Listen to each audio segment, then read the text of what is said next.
When French ecological shoe brand Veja wanted to design a new sport sole for its footwear, it consulted Materia Brasil.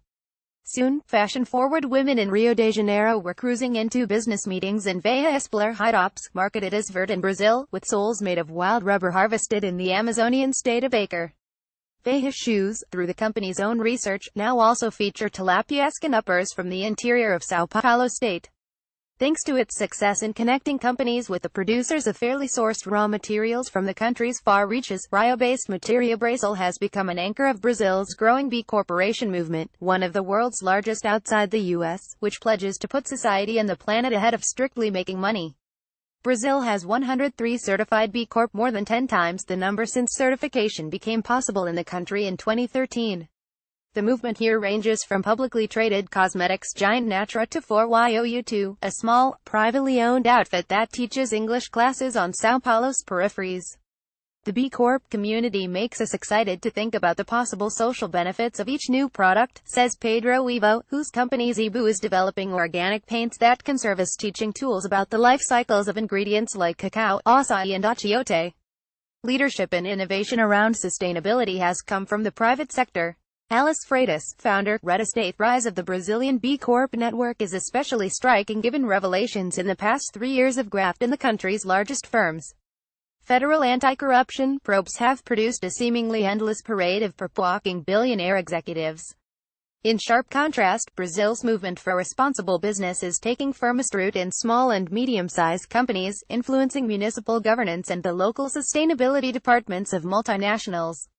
We're showing that Brazil has leadership to offer to the world in how business can be done, says Tomás de Lara, co-director of Brazil's B Corp coordinating body, Sistema B. The American-based B Corp movement began in 2006 when an independent non-profit advocacy organization called B Lab developed a lengthy questionnaire for companies that want to be certified as upholding social and environmental standards. The criteria include such factors as supply chain ethics, board and executive diversity, recycling programs and salary ranges. In 2010, Maryland became the first state to allow companies to incorporate with charters based on defending social and environmental interest instead of shareholder profit alone. Since then, 2/3 of U.S. states have signed on. Globally, more than 2,000 certified B Corp are found in 50 countries. But the explosion of the movement in a country like Brazil is unique. Australia, which also has an extractive economy that depends on raw materials, has 184 certified B Corp companies but is among the most advanced economies in the world. Among emerging economies, no nation comes close to Brazil. Only 6 companies in China, 3 in India, 5 in South Africa and 1 in Indonesia are certified. In Brazil, B Corp are a do-good empire that includes tech, communications and materials firms. Many were launched before B certification arrived in the country in 2005. Entrepreneurs Alice Freitas and Rachel Scatino founded Red Asta, a network of artisans whose handmade work turns corporate residues into textiles, fashion and home decor. That same year, Materia Brasil was born in a university industrial design department, and in 2007 CBPOC completed engineering on a new way to produce compostable cups from Brazilian manioc root. These companies have now become B certified, modifying their operations in everything from transparency to waste management. They are part of a growing ecosystem in Brazil that includes more than 570 social businesses, according to a 2017 analysis by Pipe Consultancy. The focus on better use of materials is significant in an economy that has always relied on natural resources, from sugar and coffee beginning in the colonial era to contemporary extractive industries like timber, mining and oil.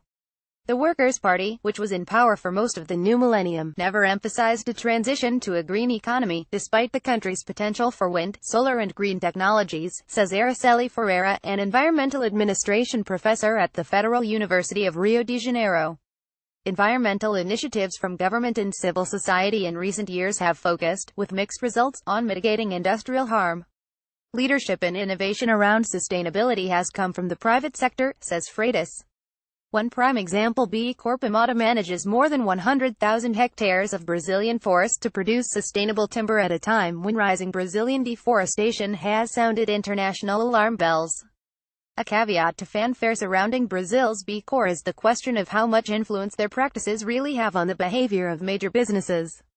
After all, companies once hailed as national champions are now also known for poor governance and environmental ruin. Petrobras executives stole billions over the past decade. A 2015 disaster at an open-pit iron ore mine co-owned by BHP Billiton and Vale killed 19 and drew more than $5 billion in fines. Although laws requiring environmental impact studies exist in Brazil, slacking on compliance is the norm, says Ferreira. Brazil's tax structure continues to favor what she calls the extractive economy, but Brazilian B Corp officer Tomás de Lara points out that some major firms, including the Brazilian divisions of Unilever and Danone, have invited B Corp specialists to consult on sustainability. Aerospace conglomerate Embraer worked with Materia Brasil to identify sustainable materials for interiors in a line of its planes. And Rio's previous mayor launched an initiative with Brazil's B Corp team for local businesses to measure their social and environmental impact. Even a challenging environment for social business cannot stop determined B Corp, says De Lara. They make up part of the portfolio of Vox Capital, a Brazilian social impact venture capital firm, which has grown from $12 million to more than $38 million in 5 years.